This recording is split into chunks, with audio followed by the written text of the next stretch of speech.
नमस्कार दर्शक बंधु। सेमिफाइनाल आम देश हारिला परे पाकिस्तान प्रधानमंत्री एक ट्वीट माध्यम एक कमेंट करिसेंती, जहाकु नहीं सबुआडे चर्चा।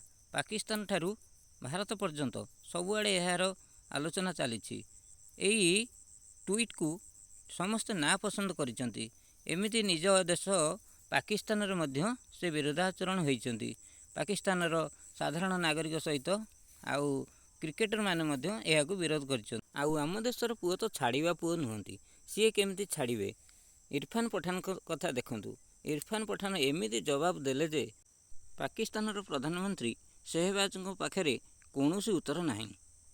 शहबाज शरीफ जो ट्वीट करते फाइनाल मैच रे इंग्लैंड आउ पाकिस्तान मध्य एभली खेल हम आउ खेल एमती है जे विन कला इंग्लैंड आउ धूली चाटिला पाकिस्तान। एवं आस देखा शहबाज शरीफ कौन ट्वीट करते। शहबाज शरीफ ट्वीट करते show this Sunday it's 152/0 versus 170/0। यार मीनिंग बुझा हेले विगत वर्ष पाकिस्तान भारत को 152 रन रे परास्त करथिला 0 विकेट रे।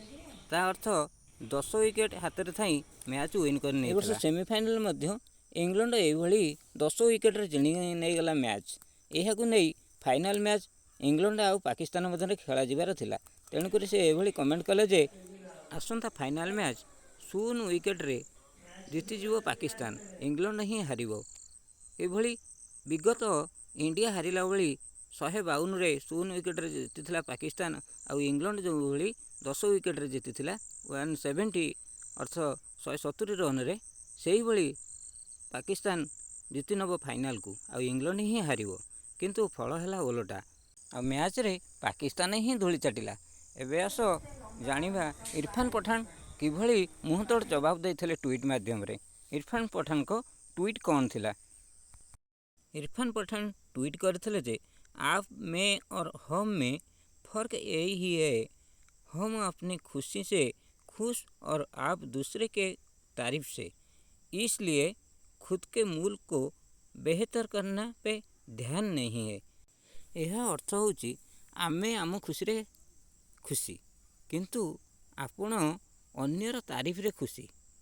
एइथिपाई आपण देशर अवस्था एभली आउ तार उन्नति पे आपणकर ध्यान नाही।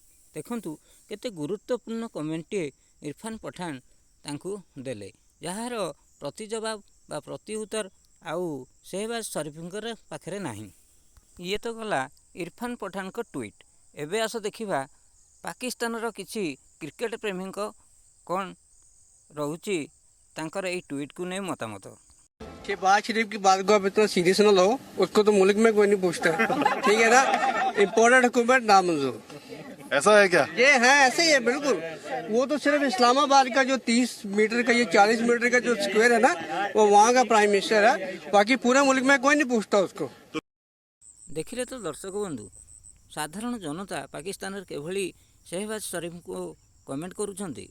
एबे आसंतु देखिबा पाकिस्तान क्रिकेट दलर अधिनायक कौन कहउछंती। नहीं तो भाव तो ऐसा कुछ नहीं है। बेसिकली सॉरी टू से मैंने देखा नहीं है इस ट्वीट को, और मुझे इस चीज़ का भी नॉलेज नहीं है। लेकिन ये नहीं है कि प्रेशर बढ़ता है। हम कोशिश करते हैं कि जो भी ओपोनेंट हो उसके लिए उनके अगेंस्ट अपना बेस्ट दें और बेस्ट क्रिकेट खेलें। एथिरु स्पष्ट जानी होउची जे पाकिस्तान क्रिकेट दलर अधिनायक ना पाकिस्तान साधारण जनता शहबाज शरीफ प्रधानमंत्री को गुरुत्व देउछंती।